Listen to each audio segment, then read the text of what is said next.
Good evening friends. आज हम पढ़ने वाले हैं रशिया के बारे में।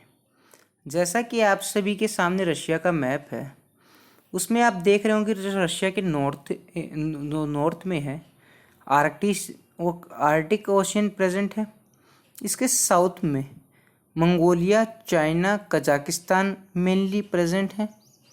इसका जो ईस्टर्न एरिया है वो उसमें जापान और नॉर्थ कोरिया के साथ ये बाउंड्री शेयर करता है। साथ में बियरिंग सी है।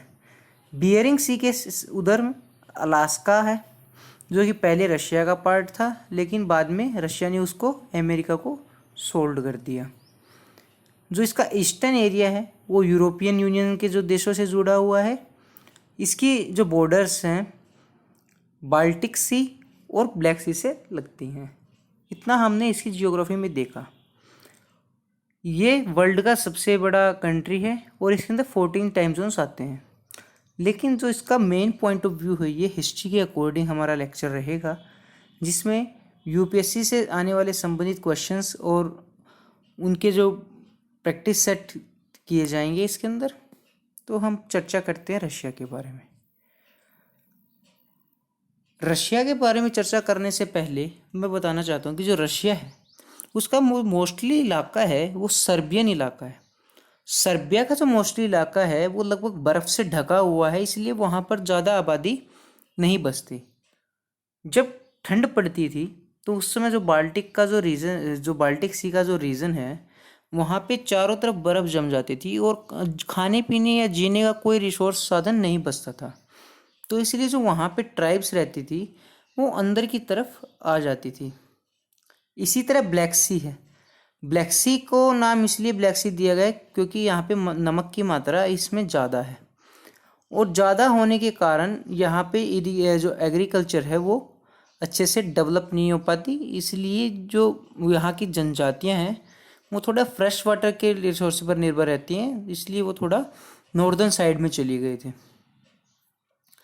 इसी तरीके से फिर हम कैप्सियन सी की बात करते हैं। कैप्सियन सी के पास इसकी ठीक ठाक जनजातियाँ रहती हैं, वहाँ पे मोस्टली आबादी रहती है। सबसे पहला जो बच्चे के दिमाग में डाउट आता है कि सर जो रशिया है वो यूरोपियन कंट्री है या फिर एशियन कंट्री है। तो रशिया में एक यूराल नामक पर्वत है, यानी कि यूराल माउंटेन रेंज है। उसका जो वेस्टर्न एरिया है वो यूरोप में है, और जो ईस्टर्न एरिया है जिसे हम साइबेरिया का इलाका बोलते हैं वो किस में है? एशिया में है। तो आगे से कन्फ्यूजन नहीं रहना चाहिए। अच्छा, आप कमेंट सेक्शन में बताएं कि रशिया है वो जो यूरोपियन यूनियन का पार्ट है या नहीं। ये आपका आज का पहला क्वेश्चन है। इसके बाद हम चर्चा करेंगे रशिया के ऊपर। जो रशिया है, रशिया मेनली आपको पता है कि जब वहाँ पे मोस्टली जो एरिया है वहाँ पे वीरान इलाका है, और साल के 10 महीने लगभग वहाँ पर बर्फ़ जमी रहती है, तो इसलिए वहाँ पर इतनी आबादी नहीं है। लेकिन कुछ रिसोर्सेज के लिए या फिर कुछ मतलब अपने जीवन को चलाने के लिए, जैसे कि मैंने बताया कि ब्लैक सी में भी पॉसिबल नहीं था ब्लैक सी के आसपास रहना, उधर बाल्टिक सी के पास रहना भी पॉसिबल नहीं था। तो कुछ ट्राइब्स रशिया के अंदर आकर बस गई। जो मेनली जो ट्राइब्स जो रशिया के अंदर आके बसी हैं वो वेस्ट, ईस्ट और साउथ साइड से आके बसी हैं। जो वेस्ट से आई थी वो कहाँ से आए थे? वो जो चेक है वहाँ से आके आए थे, और स्लोवाक्स यानी कि जो लिथुआना इस्टोनिया का जो इलाका है उनको क्या बोलते थे? स्लोवाक्स उनको क्यों बोला जाता था? क्योंकि वहाँ पे स्लोवाक्स लैंग्वेज बोली जाती थी, इसीलिए उनको क्या बोला गया? स्लोवाक्स। और जो रशिया के अंदर वेस्ट साइड से आके बसे थे। ईस्ट साइड से जो यूक्रेनियन और बेलारूस के जो सिटीजन्स है वो आके बसे थे। कारण क्या था कि जैसे जैसे इन्वेजन होता रहता था तो जो जनजातियाँ थी वो एक स्थान से दूसरे स्थान तक आके चली जाती थी। लेकिन जो ज़्यादातर इन्वेजन रशिया की साइड नहीं हुआ, क्योंकि वहाँ पे जो रहना काफ़ी मुश्किल है, तो इसलिए वहाँ पे छोटी छोटी ट्राइब्स आके बसी थी स्टार्टिंग्स में। साउथ से कौन कौन आए? बुल्गारिया, क्रोएशिया, मैसेडोनिया और स्लोवेशियन। तो ये कहाँ से आके बसे थे? साउथ की साइड से आके बसे थे। इसी तरीके से तो जो रशिया का जो इलाका है इसी तरीके से बचा। अगर आप रशिया की पॉपुलेशन के बारे में अगर जानना चाहो तो रशिया की जो पॉपुलेशन है यूपी से भी कम है।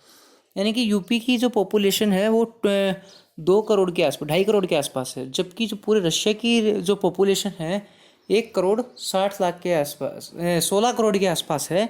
और जो यूपी की है वो 24 करोड़ के आसपास है। ओके, तो इसके बाद हम बात करते हैं जो इसका इतिहास है वो कहाँ से स्टार्ट होता है। वो स्टार्ट होता है 1200 BC से, जब वहाँ पे ट्राइब्स आगे बसने लगी। तो सबसे शक्तिशाली उस टाइम ट्राइब कौन थी? क्रीमियंस की। क्रीमियंस सबसे शक्तिशाली ट्राइब्स थी, जो कि जो मूलतः या कहाँ से थी? यूक्रेन से थी। 2014 के बाद क्रीमिया पर कब्जा किसका हो चुका है? रशिया का हो चुका है, लेकिन पहले किसका पार्ट था? यूक्रेन का पार्ट था। तो ये वाली जो है ट्राइब थी वो सबसे शक्तिशाली ट्राइब थी, लेकिन इसका प्रभाव ज़्यादा एरिया पे नहीं था, तो इसलिए एक मतलब शक्तिशाली ट्राइब भी बोल सकते हैं, कंट्री नहीं था उस टाइम। तो इनको सिथीशियन ने हरा दिया था, क्योंकि सिथीशियन का इन्वेजन हुआ था उसी टाइम। इन्होंने 500 सालों तक राज किया था, जैसे 1200 BC से लेकर 700 BC तक। लेकिन बाद में 700 BC में सिथेशियन ने जो सिथियन जो थे उन्होंने इनको इन्वेड किया और वहाँ पे उन्होंने जीत हासिल पाई। जो भारत है, भारत में भी सिथियन जो जनजाति है उसका राज रहा है। जब इंडिया की एंशियंट हिस्ट्री कवर करेंगे तब उसके बारे में डिटेल में बताएंगे। ओके, जो सीथियन थे वो मेनली कहाँ से थे? ईरान से थे वो बेसिकली।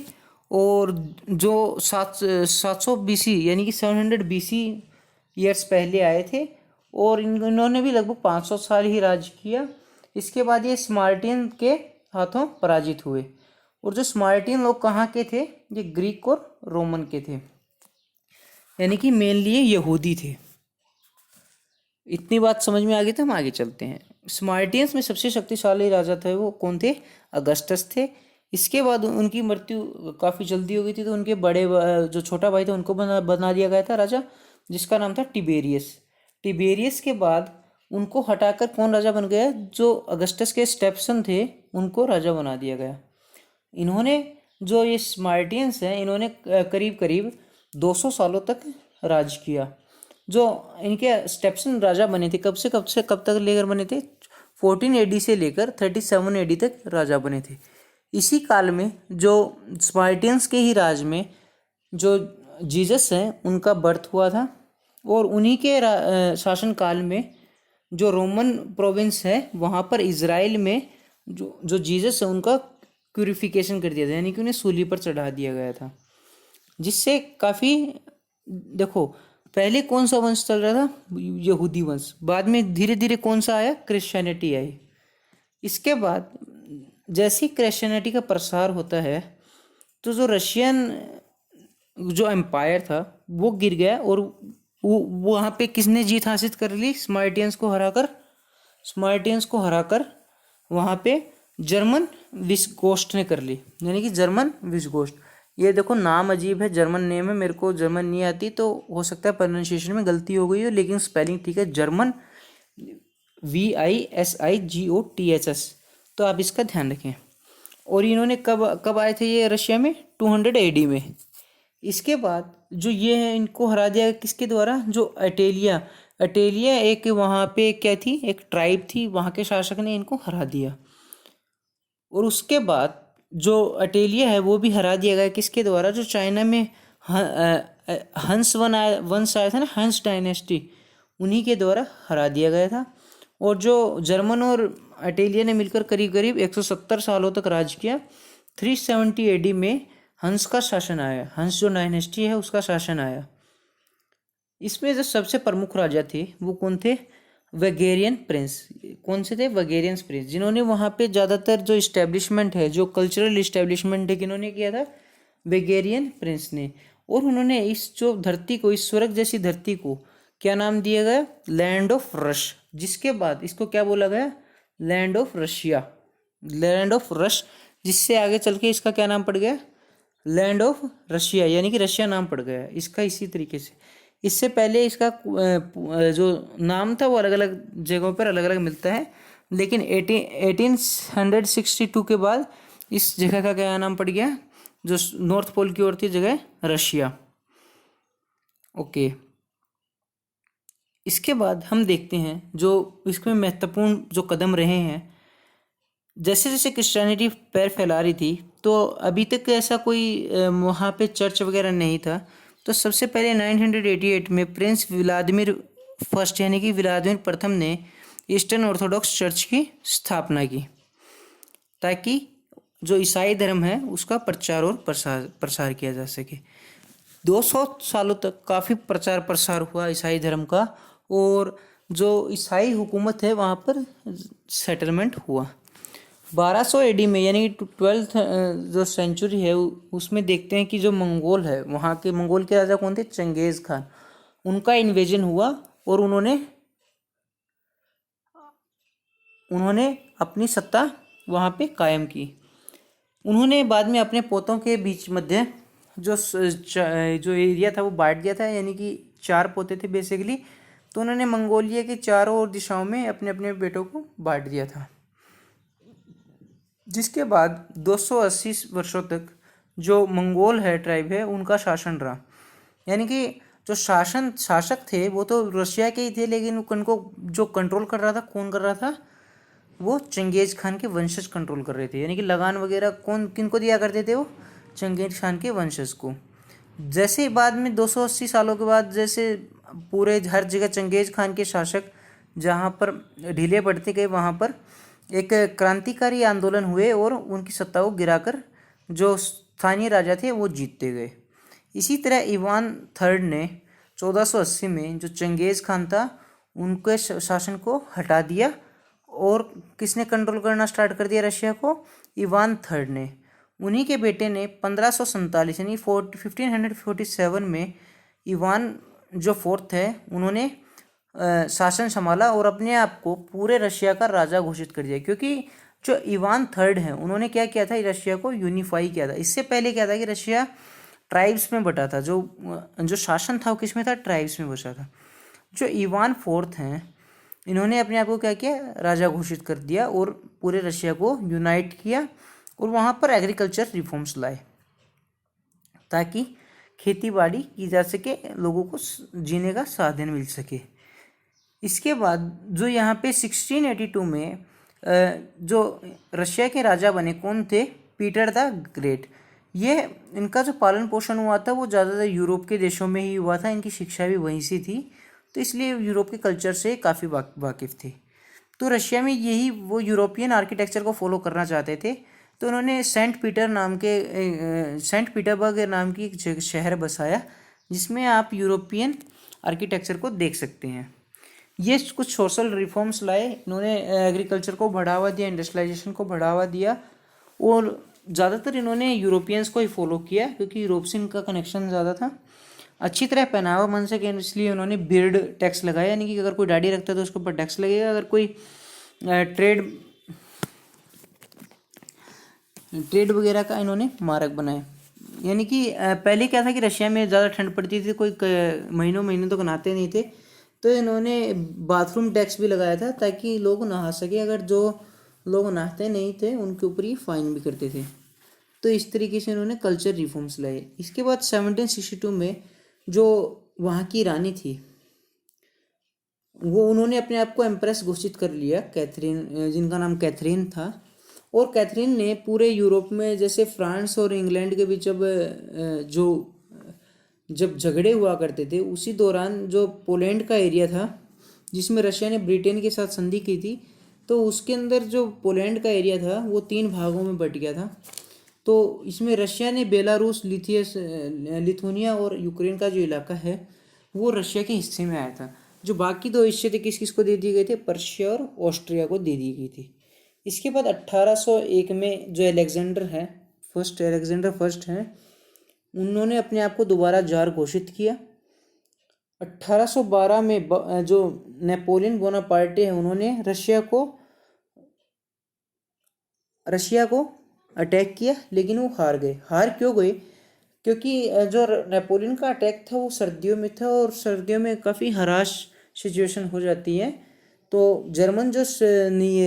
रशियन जो सेना थी वो उससे वाकिफ़ थी, और उनको सर्दियों में भी युद्ध कला की रणनीति आती थी, तो इसलिए उनकी जीत हुई और नेपोलियन बोनापार्टे हार हुआ। जो नेपोलियन की जो आखिरी लड़ाई थी वो वाटरलू में हुई थी। तो इसके बाद नेपोलियन हार गया और उसको बंदी बना के एग्जीक्यूटेड कर दिया गया। इसके बाद 1825 में निकोलस फर्स्ट को जार बना दिया गया। इसके बाद हम देखते हैं जो आज की जो रशियन एम्पायर हैं उनकी बात करते हैं। जैसा कि मैंने पहले बताया कि 1825 में नेपोलियन फर्स्ट है उनको जार घोषित कर दिया गया। 1853 में क्या हुआ कि जो ओटोमन हैं उन्होंने क्या किया कि ब्लैक सी के ऊपर कब्जा कर लिया और वो आए दिन लगातार जो ब्लैक सी है उसके ऊपर जो नेवल ब्लॉकेड लगाते रहते थे। तो जो अच्छा चाइना का एक सबसे ये रशिया का एक सबसे बड़ा दुर्भाग्य ये है कि उसके पास कोई भी वॉर्म पोर्ट नहीं है, यानी कि गर्म पोर्ट नहीं है। कहने का मतलब ये है कि जो रशिया की ज़्यादातर पोर्ट्स हैं वो सर्दियों के टाइम जम जाते हैं। इससे क्या होता है कि अब 10 महीने अगर मान लो पोर्ट्स जमे रहेंगे तो किसी भी देश का व्यापार काफ़ी प्रभावित होगा। तो इससे रशिया काफ़ी परेशान था। तो वो चाहता था कि किसी तरीके से मेरा अधिकार क्रीमिया पे हो जाए ताकि मैं ब्लैक सी के माध्यम से व्यापार से जुड़ा रहूं। लेकिन ब्लैक सी का जो एरिया था उसके ऊपर किसका अधिकार था? ओटोमन एम्पायर का। और जो क्रीमिया पर कब्जा किसका था? ओटोमन एम्पायर का था। लेकिन रशिया चाहता था कि क्रीमिया पर उसका अधिकार बना रहे ताकि उन्हें भी एक ऐसा पोर्ट मिल जाए जो 12 महीने चालू रहे, यानी कि जमे नहीं। तो इसके लिए वॉर हुआ जिसमें जो रशिया है वो रशिया हार गया और जो क्रीमियन वॉर में ओटोमन एम्पायर की जीत हुई, जिससे अधिकार किसका बना रहा? ओटोमन एम्पायर का बना रहा। इसीलिए जैसे युद्ध समाप्त हुआ तो रशिया की जो इकोनॉमी थी वो काफ़ी ख़राब हो चुकी थी और काफ़ी कर्ज बढ़ गया था। तो उस कर्ज से निपटने के लिए रशिया ने क्या किया कि 1859 में ये डिक्लेयर कर दिया कि हम जो अपना अलास्का का क्षेत्र है वो बेचना चाहते हैं और 75 मिलियन पाउंड में इन्होंने अपनी रकम रखी थी कि अलास्का के लिए रकम रखी थी। इसके बाद 1867 में यूएसए ने अलास्का के रीजन को खरीद लिया। हालांकि जिस समय रशिया ने बेचा तो उस समय रशिया की काफ़ी तारीफ हुई थी कि इस इलाके को बेच दिया क्योंकि ये काफ़ी इलाका डेवलप्ड नहीं था। अमेरिका की इसमें थोड़ी फजीहत हुई थी कि ये सुनसान वीरान एरिया अमेरिका ने खरीद लिया। लेकिन जब 1894 में जब रशिया में निकोलस टू जो जार बने थे उसी समय अमेरिका को वहाँ पे कुछ गोल्ड माइंस मिली थी और जिनका एक्सट्रैक्शन 1896 में स्टार्ट हो गया था। तो ये काफ़ी फ़ायदे का सौदा बना रहा। और आज की तारीख में हम देखते हैं कि जो रशिया और जो यूएसए का आपस में टसल रहती है उसमें अलास्का एक निर्णायक भूमिका निभाता है। दूसरी बात, जो अलास्का का क्षेत्र अनएक्सप्लोर्ड क्षेत्र था वहाँ भी रशिया के पास 2-3 जो वॉर्म पोर्ट्स थे, लेकिन उस समय तक एक्सप्लोर्ड एरिया नहीं था तो पता ही नहीं लग पाया कि रशिया को उसने अपना कितना बड़ा नुकसान करवा बैठा। इसी के कारण जब निकोलस फर्स्ट ने ऐसा किया तो इसी के कारण वहाँ की जनता परेशान हो गई। जो रशियन रेवोल्यूशन की नींव यहीं से पड़नी स्टार्ट हुई। ओके, जो रशियन बाद में 1894 में जैसे निकोलस टू जार बनते हैं तो उन्होंने भी जो लगातार जो राजशाहों की तरफ आंदोलन हो रहे थे उनको भी दबाने की कोशिश की। देखो, टसल तो थी कि ये यूएसए को क्यों बेचे जा रहे हैं, यानी कि जो रशिया का इलाका है वो इससे प्रभावित हो रहा था। लेकिन जैसे ही विद्रोह स्टार्ट हुए तो उनको दबाना स्टार्ट कर दिया। जो जैसे तैसे करके निकोलस फर्स्ट को जब मर गया तो उसकी जगह उनका बेटा आया निकोलस सेकंड, लेकिन उसके ऊपर भी दबाव बनाया गया कि अमेरिका से दोबारा ले लिया जाए, लेकिन वो सक्षम नहीं था वापस लेने में। तो इसलिए उनकी भी आलोचना होने लगी, जगह जगह पर विरोध प्रदर्शन होने लगे। अच्छा, ये जो फेज था निकोलस टू ने, इन्होंने क्या किया कि इंडस्ट्रियलाइजेशन की काफ़ी जो स्थापना की थी रशिया में। रशिया एक इंडस्ट्रियलाइजेशन हब बन गया था। तो इसी से वहाँ की जो मज़दूरों की जो परिस्थितियाँ थी वो काफ़ी दयनीय हो गई थी। यानी कि इंडस्ट्रियलाइजेशन में यही होता है कि जो मालिक वर्ग होता है जो वो अपने जो एम्प्लॉयज़ हैं उनसे काफ़ी ज़्यादा काम निकलवाना चाहता है, जिससे उनका शोषण होता है और जो उनकी काफ़ी कंडीशंस हैरास थी। तो इसीलिए एक मजदूरों की पार्टी फॉर्मेशन ऑफ क्या हुआ कि आरएसडीपी का फॉर्मेशन हुआ, यानी कि Russian socialist democratic labour party, यानी कि लेबर्स तो थी, उन्होंने अपनी एक पार्टी बनाई ताकि जो उनके ऊपर जो थोपे जा रहे नियम हों उनमें कुछ सहूलियतें दी जा सके। अच्छा, ये जो पार्टी थी वो कार्ल मार्क्स के जो कार्ल मार्क्स के जो फिलोसफी थी उससे प्रभावित पार्टी थी, यानी कि जो मार्क्सिस्ट पार्टी थी। इसी के बाद 1903 में लेनिन ने एक इसको ज्वाइन किया और रशियन कम्युनिस्ट पार्टी की स्थापना की। इसके की कहानी आगे हम रशियन रेवोल्यूशन में पढ़ते हैं।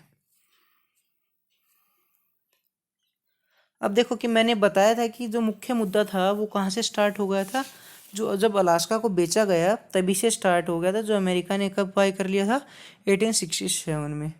इसके बाद क्या हुआ कि काफ़ी एक जो रोमन्स थे वो काफ़ी मोनार्क थे, यानी कि वो एब्सोल्यूट मोनार्क थे, यानी कि तानाशाह थे।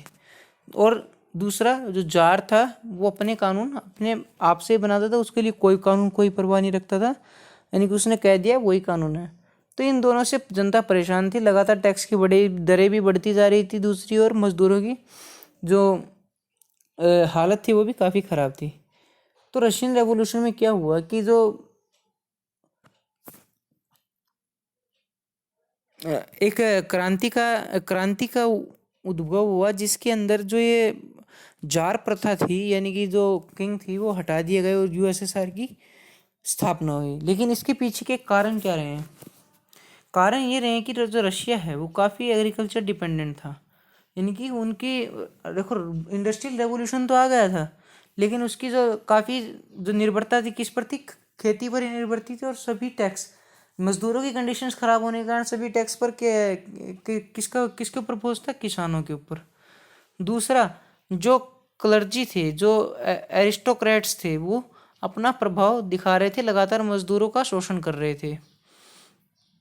अच्छा, जो ज़्यादातर इंडस्ट्रियल एरिया कहाँ कहाँ था? सेंट पीटर्सबर्ग में था, मॉस्को था, बाकी जगह पर खेती पर निर्भरता थी। लेकिन यहाँ पे मतलब 2 ही शहरों में इंडस्ट्रीज होने के कारण यहाँ की जो कंडीशंस थी वो काफ़ी ख़राब हो चुकी थी। चौथा पॉइंट इसमें हम देखते हैं कि ये जो एरा था वो इनलाइनमेंट का एरा था, क्योंकि रशिया ने उसी दौरान French revolution, German unification, Italy unifications को देखा था। तो इसलिए वहाँ पे लोग पूछने लगे कि जो राजा है वो किस आधार पर हमारे ऊपर राज करता है, क्योंकि पहले के जो राजा थे वो कहते थे कि हमें ईश्वर ने भेजा है और हमें ही आपकी देखभाल के लिए भेजा है, हमें आपके ऊपर राज करने के लिए भेजा है। लेकिन उसके बाद क्या हुआ कि लोग क्वेश्चन करने लगे कि आपने किस हक से आपको राजा बनाया है। इसमें अधिकारों का मामला भी सामने आया कि लोग चाहते थे कि लोकतंत्र की स्थापना हो, सभी के अपने अधिकार हों, जीने का अधिकार हो, घूमने फिरने का अधिकार हो, सैलरी का अधिकार हो, शोषण के विरुद्ध अधिकार हो। तो ऐसे मतलब अधिकारों की डिमांड करने लगे थे, वोटिंग राइट्स मांगने लगे थे। जो ड्यूमा है उसके अंदर वो अपना प्रभाव चाहते थे। अच्छा, ये जो चीज़ें हैं वो उनको समाज को किस ओर लेके जा रही थी? ये जो चीज़ें उनको कार्ल मार्क्स की जो फिलॉसफी उसके साथ कम्युनिस्ट की ओर लेके जा रही थी, क्या कम्युनिज्म की ओर लेके जा रही थी। तो इसीलिए जो उसी समय जो कार्ल मार्क्स के रिसर्च पेपर थे वो काफ़ी फेमस हुए, जिसके अंदर प्रोलेटरिएट शासन की मांग की गई, यानी कि मजदूर वर्ग के शासन की मांग की गई। और मजदूर वर्ग का नेता कौन बना उस समय? लेनिन। कौन बना? लेनिन। लेनिन ने बोला कि मैं डिक्टेटर्स ऑफ प्रोलेटरिएट की स्थापना करूंगा, यानी कि जो मजदूर हैं उनकी तानाशाही में देश में सत्ता स्थापित करेंगे। उस फिलोसफी को क्या बोला गया? मार्क्सिस्ट लेनिनिस्ट फिलोसफी, यानी कि मार्क्सिस्ट लेनिनिस्ट फिलोसफी। इसके बाद देखते हैं कि जैसा जो रशियन सोशलिस्ट डेमोक्रेटिक पार्टी आरएसडीपी का गठन हुआ था 1898 में, उसमें लीडर किसको चुन लिया गया? व्लादिमीर लेनिन को। और ये एक पार्टी थी जो लेबर है उसके अधिकारों के लिए, उसके इंटरेस्ट के लिए काम करती थी। लेकिन 1903 में क्या हुआ कि 2 सेगमेंट बन गए। देखो 1898 में ये पार्टी बनी थी, तब तक इनके इरादे एक थे, लेकिन ये फूट 1903 में पड़ी, क्योंकि कुछ लोग चाहते थे कि हम राजा को हटा दें और डेमोक्रेसी की स्थापना करें, लेकिन कुछ लोग चाहते थे कि राजा को बनाए रखें, लेकिन एक इंटरनल डेमोक्रेसी होनी चाहिए कि जैसा ब्रिटेन में है वैसा होना चाहिए, नहीं कि राजा की अपनी पावर होनी चाहिए, लेकिन ड्यूमा उसके ऊपर कुछ कंस्ट्रेंट भी होने चाहिए और ड्यूमा को सारी पावर होनी चाहिए। जो ये दो सेगमेंट में बैठे कौन कौन से, बोल्शविक और मेंशविक। जो बोल्शविक हैं वो मेजोरिटी में थे, लेकिन वो वास्तव में क्या थे, माइनॉरिटी, लेस पॉपुलेशन थी उनकी। अच्छा, जो मेंशविक थे वो क्या थे, माइनॉरिटी में थे, लेकिन उनकी पॉपुलेशन क्या थी, ज़्यादा, यानी कि सरकार में मेजोरिटी किसकी थी, बोल्शविक की। जो बोल्शविक क्या चाहते थे कि डिक्टेटरशिप प्रोलेटेरिएट आए, यानी कि जो मजदूरों की तानाशाही हो, लेकिन जो मेंशविक थे वो क्या चाहते थे कि डेमोक्रेसी हो, यानी कि हर एक को अपने अपने अधिकार होने चाहिए। या फिर वो इस बात पर भी सहमत थे कि राजा को बनाए रखा जाए और ड्यूमा के माध्यम से राजा के ऊपर कंस्ट्रेंट बनाए जा सकें। अच्छा, जो बोल्शविक थे वो क्या थे, रूढ़िवादी थे, यानी कि वो एकदम से बदलाव चाहते थे। वो चाहते थे कि मजदूरों को बराबर का हक मिले, जो कंपनी को प्रॉफिट होता है बराबर की हिस्सेदारी हो। लेकिन जो मेंशविक थे वो क्या थे, लिबरल थे, यानी कि वो चाहते कि बदलाव हो लेकिन धीरे धीरे स्टेप वाइज हो। अच्छा, 1904 में क्या हुआ, 1904 में हुआ रूसो जापानीज वॉर। अब रूसो जापानीज वॉर में क्या हुआ कि जो रशिया है उसके पास कोई भी वॉर्म पोर्ट नहीं था, लेकिन जो उसकी जो एरिया थे लगते हुए कोरिया और मंचूरिया, तो वो चाहता था कि वहाँ पर वो कब्जा कर ले। इसके लिए मतलब अपने अपने तर्क दिए जाते थे कि ये इलाका हमारा है, वो कहते थे ये इलाका हमारा है। तो डोमिनेंस चाहते थे कौन, रशियन पीपल, किसके ऊपर, मोनार्क के, मंचूरिया और कोरिया के ऊपर।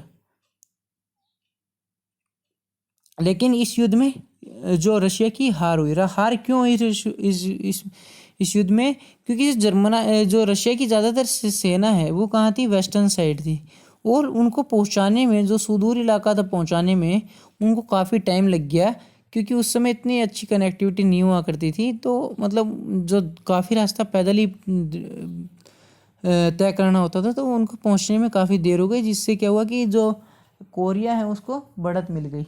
अच्छा, इतने छोटे से देश से हार गए तो रशिया की किरकिरी हुई, जिससे जो रशिया की जो जनता है उसने सोचा कि जो हमारी जो राजा है वो इनएफिशिएंट है, वो रूल करने लायक ही नहीं है। तो इससे क्या हुआ कि काफ़ी जान माल की हानि हुई, क्योंकि जो स्ट्रेटजिक पोजीशन थी वहाँ पर कोरिया के बैठ गए थे। बाद में फिर क्या हुआ कि जैसी रशियन आर्मी वहाँ पे पहुँची तो वो उनको आसानी से टारगेट कर पाए, और जिस तरीके से रशिया हार गए। अच्छा, लगातार इंडस्ट्रियलाइजेशन फेज में क्या हुआ कि वर्कर्स ने स्ट्राइक कर दी और बोले कि हमें पूर्ण रूप से डेमोक्रेसी चाहिए, या फिर जो डिक्टेटरशिप हो प्रोलेटेरिएट चाहिए। तो इसलिए, लेकिन इसको क्या हुआ कि इस स्ट्राइक को मिलिट्री के द्वारा दबा दिया गया। लेकिन जब दबा दिया गया तो क्रांतिकारी विद्रोह होने लगे, जिससे जो जार था वहाँ का वो डर गया और वो कुछ कंसेशन देने के लिए अक्टूबर में तैयार हो गया। उसने क्या बोला कि एक ड्यूमा का इस्टेब्लिशमेंट होगा, जैसे हमारे यहाँ पार्लियामेंट होती है उसी तरीके से रशिया में ड्यूमा का इस्टेब्लिशमेंट किया। लेकिन जो ड्यूमा में रिप्रेजेंटेटिव होते वो राजशाही वंश या फिर चर्च होते हैं, यानी कि एरिस्टोक्रेट होते हैं, फिर क्लर्जी होते हैं। अभी भी जो जो नीचे तबके के जो लोग उनको कोई भी अधिकार नहीं दिया गया, फिर भी एक ड्यूमा का इस्टेब्लिशमेंट हो गया था, उनकी बात सुनी जाने लगी। उस ड्यूमा में पीटर स्टोलिपिन, जो स्टोलिपिन थे, उनको क्या किया गया, उनको प्रधानमंत्री चुन लिया गया। इसके बाद क्या हुआ, जो पीटर थे उन्होंने क्या किया, लैंड रिफॉर्म्स लाए, यानी कि जो सामंतवादी प्रथा थी उसको ख़त्म किया, किसानों में ज़मीनें बांटनी स्टार्ट कर दी। अच्छा, कंपनीज के जो मालिक थे उनके ऊपर प्रतिबंध लगाए और उन्होंने बोला कि जो वर्कर और पीसेंट की जो कंडीशंस है वो दयनीय है, उनको आप लोगों द्वारा ठीक किया जाएगा। लिबरल सोसाइटीज़ बनाई गई, उनका कल्चर सुधारा गया, काफ़ी बोल्ड रिफॉर्म्स लेके आए थे, जिससे जो जार था काफ़ी परेशान हो गया था, और जार ने 1911 में पीटर को मरवा दिया था, क्योंकि ये जो उसके कार्य थे वो जनता को राजा के खिलाफ लेके जा रहे थे। इसके बाद 1911 के बाद क्या हुआ कि जैसे तैसे करके 2-3 साल का समय निकला, लेकिन 1914 में क्या हुआ कि वर्ल्ड वॉर 1 स्टार्ट हो गया। अब वर्ल्ड वॉर 1 आपको पता है कि रशिया की संधि किसके साथ थी, ब्रिटेन के साथ थी। फ्रांस के साथ थी। तो इनकी साथ संधि होने के कारण रशिया का कोई उसके अंदर युद्ध के अंदर कोई इन्वॉल्वमेंट न होकर भी रशिया को युद्ध में कूदना पड़ा। इससे क्या हुआ कि जो वहाँ की इकोनॉमिक क्राइसिस आ गया और जो ओटोमन एम्पायर द्वारा रशिया के ऊपर ब्लॉकेड लगा दिया गया, जिससे रशिया का व्यापार रुक गया। इसके बाद जो रशिया लगातार सेनाएं लड़ती जा रही थी, तो उस समय क्या हुआ कि हैराश विंटर पड़ी थी रशिया में, जिससे जो खेती थी वो खराब हो गई थी। लेकिन बचा कुचा जो रशिया की सेना थी वो वहाँ खेतों में से लूटकर ले जाती थी और जो फूड था वो आगे बॉर्डर्स पर भेज दिया जाता। लेकिन पीछे से लोग किसान भी मरने लगे थे क्योंकि उनके पास खाने लायक फूड नहीं बचा था। तो इससे रशिया काफ़ी प्रभावित हुआ था। और दूसरी बात यह है कि युद्ध में रशिया को कुछ फ़ायदा भी नहीं हो रहा था। जब युद्ध की समाप्ति हुई तो उस समय तक रशिया को कुछ इलाके गंवाने ही पड़े थे और जर्मनी से संधि करनी पड़ी थी। और जो लिट्सवॉक की संधि बोलते हैं उसको करनी पड़ी थी। मैंने वर्ल्ड वॉर फर्स्ट के लेक्चर में इसको काफ़ी अच्छे से एक्सप्लेन किया हुआ है, जिसके अंदर रशिया ने अपना कुछ इलाका खो दिया था। ओके, रशियन रेवोल्यूशन के बारे में एक मिथ है कि कुछ बोलते हैं कि ये फरवरी में स्टार्ट हुआ, कुछ बोलते हैं कि मार्च में स्टार्ट हुआ। ये 2 फेज़ में हुआ था, फेज़ 1 और फेज़ 2 में। तो 2 कैलेंडर्स होते हैं दोस्तों, जैसे कि जूलियन और ग्रेगोरियन। जूलियन के हिसाब से जो फर्स्ट फेज़ का जो रेवोल्यूशन हुआ था कब हुआ था, फरवरी में। लेकिन ग्रेगोरियन के हिसाब से कब हुआ था, मार्च में हुआ था। और जो जूलियन कैलेंडर है उसमें सेकंड फेज़ कब चला था, अक्टूबर में चला था। लेकिन ग्रेगोरियन में नवंबर में चला था। अच्छा, दोनों कैलेंडर में कितने डेज का फ़र्क होता है, 12 दिन का फ़र्क होता है। अब हम बात करने वाले हैं फेज़ 1 के बारे में, यानी कि ग्रेगोरियन कैलेंडर जूलियन कैलेंडर के हिसाब से फरवरी 1917 से। उसके अंदर क्या हुआ कि जो पेट्रोग्रेड है, यानी कि जो सेंट पीटरबर्ग है, उसका नाम पेट्रोग्रेड भी हुआ। फिर बाद में लेनिन ने जब से सत्ता संभाली उसका नाम लेनिनग्राड भी हुआ। लेकिन 1991 में उसको दोबारा नाम सेंट पीटरबर्ग कर दिया गया। तो वहाँ पे मजदूरों ने स्ट्राइक कर दी। जैसे ही आर्मी ने स्ट्राइक को दबाने की कोशिश की तो वहाँ पे पब्लिक भड़क गई और पब्लिक प्रोटेस्ट भी होने लगे। जो जार था 1917 में, उसने अपने आप को जार पद से अपदस्थ कर दिया और अपने भाई मिशेल को जार बना दिया। लेकिन मिशेल ने, जो माइकल ने जार बनने से मना कर दिया था, क्योंकि जो आंदोलन था इतना क्रांतिकारी था कि उसने पता था कि जैसे ही वो जार बनेंगे उनको एसेसिनेटेड किया कर दिया जाएगा। लेकिन जैसे तैसे करके जो राजा था उसने सारे अधिकार किसको दे दिए, डूमा को दे दिए। डूमा ने क्या बोला कि जब तक संविधान नहीं बनता एक प्रोविजनल गवर्नमेंट बना दी जाएगी। अच्छा, जो प्रोविजनल गवर्नमेंट में सबसे अत्यधिक जो मात्रा में कौन थे, मेंशविक थे। अब मैंने पीछे बताया था कि मेंशविक क्या होता माइनॉरिटी है, लेकिन ये किस में थे, मेजॉरिटी में थे। तो इसलिए इन्होंने एक सरकार बनाई। अच्छा, ये क्या चाहते थे, एक सोशल डेमोक्रेटिक सरकार बनाना।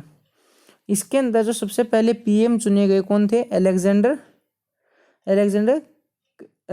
कर्लेंस्की। कौन थे, कर्लेंस्की, वो पीएम बनाए गए।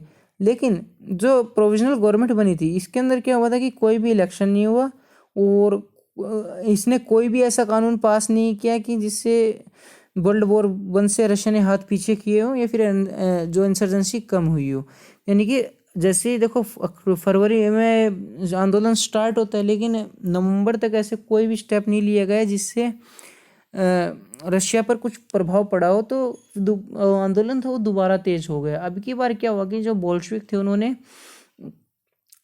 देखो हुआ ये था कि जो क्रेलेंस्की पीएम बने थे ना, ये सोशल डेमोक्रेटिक लाना चाहते थे सरकार।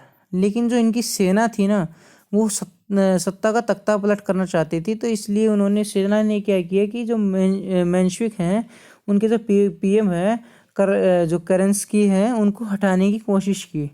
लेकिन जो केरेंस्की है वो कहाँ पर पहुंच गए, बोल्शेविक के पास पहुंच गए।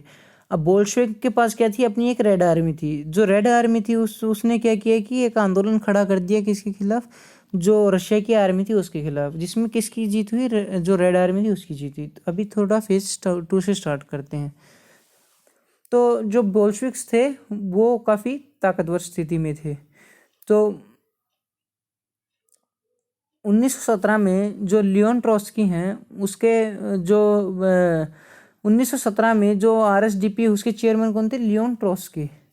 अच्छा, ये क्या चाहते थे कि रशिया में इलेक्शन हो, वर्ल्ड वार से हाथ खींचे रशिया, लेकिन इनको कोई मतलब तवज्जो नहीं दी गई। जो प्रोविजनल गवर्नमेंट से ये भी दुखी थे, लेकिन सेना ने क्या किया, इन्होंने क्या किया कि मेंशविक ने बोल्शविक को बैन कर दिया, और अगस्त के महीने में सेना ने क्या किया कि कूप कर दिया, यानी कि वो प्रोविजनल गवर्नमेंट को हटाकर वहाँ पे डिक्टेटरशिप लाना चाहते थे।